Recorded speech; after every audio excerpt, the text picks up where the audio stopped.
जब इन साथियों तो आज हम लोग 14 अप्रैल की तैयारी कर रहे हैं और जैसे देख सकते हैं हम लोग ये जो झंडा है उसको लगाने वाले पोल पे तो देख सकते हैं हमारा ग्रुप है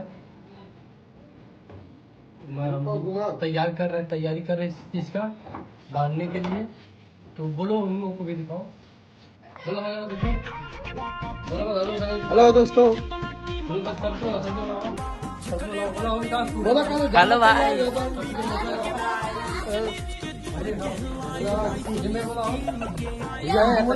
ऊपर ऊँची करी पहले बताओ।